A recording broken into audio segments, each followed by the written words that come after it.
Yo, what is up, ladies and gentlemen? Welcome back to our YouTube channel, Gentle One TV. So for today's video, another update naman tayo, about magkakapatid na mahiyain or Tres Marias. So this video is from Kalingap TV. It has a title of Itinatagong Lihim ni Bea Ibinulgar ng dating classmate. Grabe nangyari kay Bea. Kalingap Rab latest. So ladies and gentlemen, before we start, Kalingap TV support nyo yan.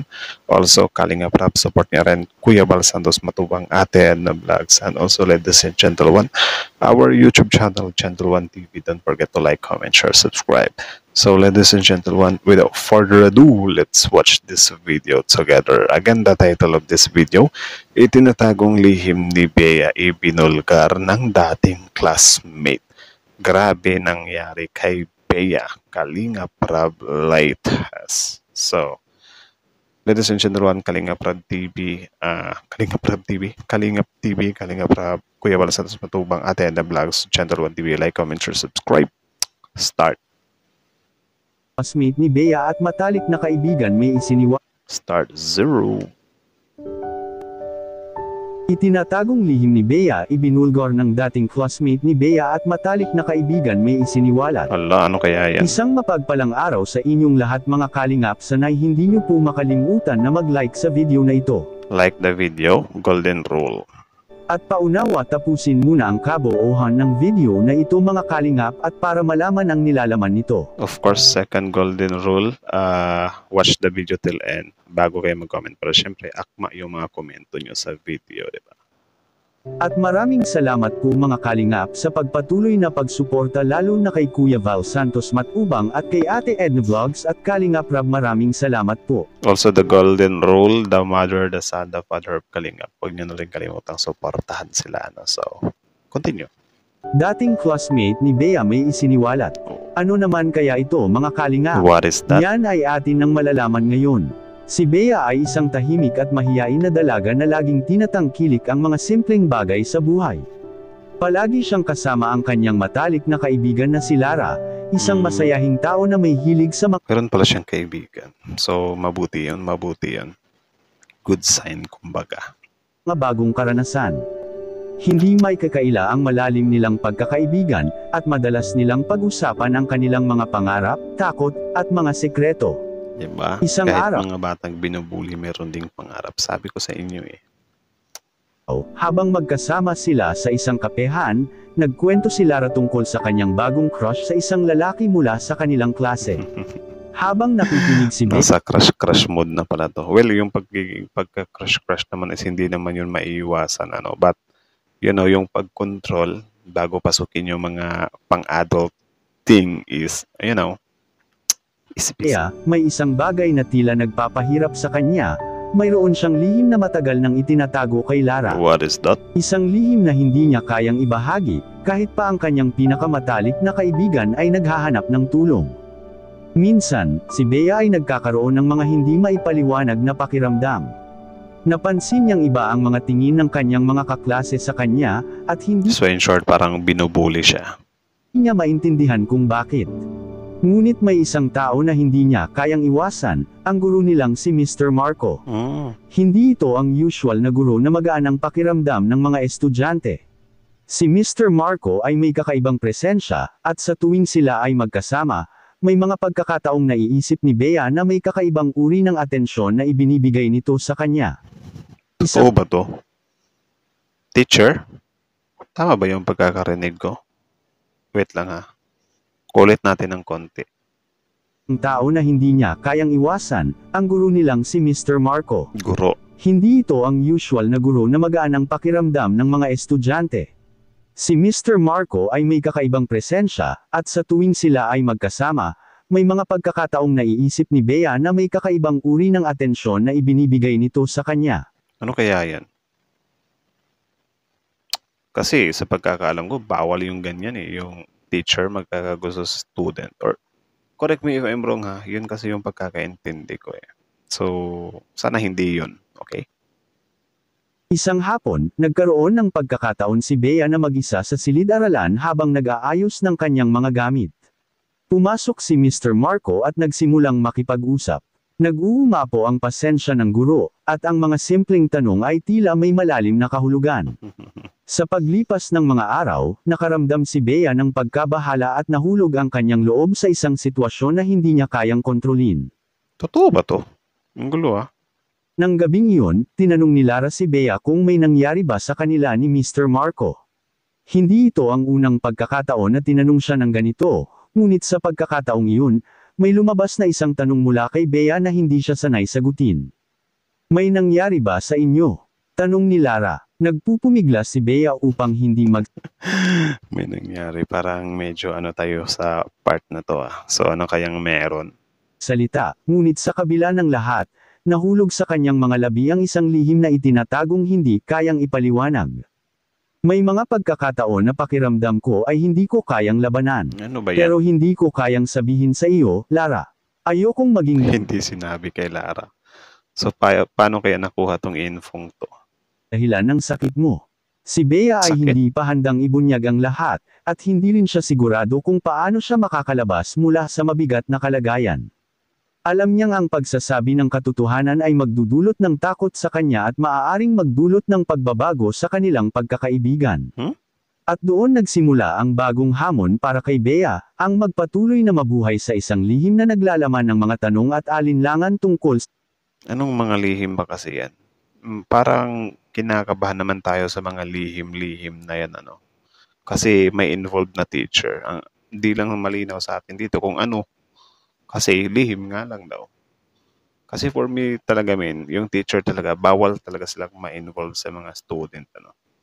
Bawal yun eh. Diba? Parang nagiging groomer ang labas nun. Or, ewan ko, correct me if I'm wrong na lang. Yun kasi yung unang naiisip ko eh. So, sorry na lang din kay sir if ever na misinterpret ko yun. Paki-correct na lang din ano. Yeah. kanyang mga nararamdaman at mga relasyon. Ang galing sa bundok. Di sila natulong. Natulong naman sa akin. Anong ginagawa nila dito sa bukid? Anong trabaho nila dito? Naglilinis ng bahay, nagtatabo, wawalis. Nagigib, wawalis. Kapansin-pansin din talaga yung bahay nila no? Kasi yung mga butas pa. Nasisilipan. Anong gusto nyo na eh? Ganun na lang sila o hindi naman? Hindi naman. Anong pangarap? Grabe yung tanong. Anong gusto nyo? Ganun na lang sila or hindi naman? Sinagot din nila na hindi naman. Madaling kausap. Kami tatlo, mag-aaral. Mag-aral sila para makatulong naman sa amin. Gusto naman nila po. Gusto naman nila. Kailan daw sila masimulang mag-aral? Huwag nang ALS, doon mismo sa school. Yan talaga, ano, mga typical na mga mahihirap kasi sila eh. So, wala, parang doon din sila na huhulog sa word na mag-aral silang mabuti para makatulong din sila sa amin. Though, medyo mali siya. Or, debatable din kasi yung part na yan eh. So, nakadepende na lang sa tao kung paano niya tanggapin. Kasi mas maganda kung yung anak na mismo yung mag-i-initiate na tutulong siya sa parents kapag nakapagtapos siya, di ba? Sabi nga ni Melissa sa school daw. School Para daw maganda. Yun. Kailan daw po? Pagpasokan yata. Kung binigay ko na eh, malaking tulong ba yun? Ano masasabi niyo po sa binigay ko? Kahit ako naman siguro, mas pabor talaga ako sa full school talaga over sa ALS or whatsoever. Though, no comment ako sa mga ALS kasi nire-respeto ko din naman sila. Pero for me lang ba na kung gusto mo ng talaga yung full talaga na kaalaman or experience, hindi mag-aral ka na lang ng di ba? Yung nakalinya, especially kapag hindi pa naman gaanong late yung edad mo. 'Di ba? Kasi syempre yung mga nag-aaral sa ALS, needed din kasi nila yun or parang no choice na sila ba? Kasi para makapagtrabaho na din sila, need nilang makapagtapos. 3 cellphone po, tig-isa sila. Salamat sa tulong ninyo kasi nabigyan ninyo sila ng cellphone. Kahit paano na yung makakanood sila ng mga nangyayari sa labas, siya baga po Opo. hindi lang dito sa bundok. Nakikita nila yung ibang tao, ibang mga personalidad. Yung cellphone. Di ba, Nay? Malaking tulong to na itong, kasi yan din yung Tatlong cellphone, pero mga mumurahin lang to, men. Wala akong iPhone. Tatlo lang. suggestions ng mga, mga viewers namin na magbigay doon ng cellphone. Kailan ko kaya sila na pwedeng isama para makalabas tayo, kapasyal. I think about na to sa SM eh. So yun, that's it, ladies and gentlemen. So how about you? What can you say about the video? Comment down below and then let's talk about it in the comment section. So again, this video is from Kalingap TV. Support nyo yan. Original video link in the description box below. Tapos syempre, Kalingap Rab, Kuya Balsados Patubang, Ate Edna Vlogs, and syempre our YouTube channel, Gentle One TV. Don't forget to like, comment, share, subscribe then.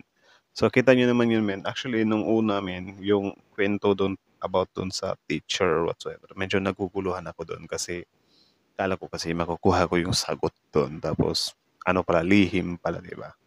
So, ano tuloy, parang naiiwan tuloy yung tanong, di ba? Or parang na-curious na lang tayo, ano to? Habang buhay na tong curious kasi hindi nasagot yung tanong natin. Di ba? So, parang ang weird or parang baka maano din kasi natin si Sir kung ano nga ba talaga yun, di ba? Na parang sasabihin natin na or, i-assist natin na parang hulog loob, something like that. Pero, yun nga, sabi, for the sake of argument pa lang na what if, yun nga yung nangyari, di ba, na si Sir nahulog ang loob. Actually, bawal talaga yun. Bawal talagang ma-inlove yung mga guro sa estudyante, di ba?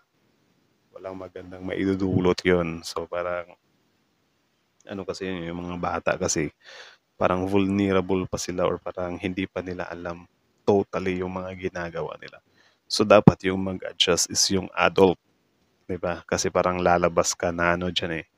Groomer ba yung tamang term? Something like that.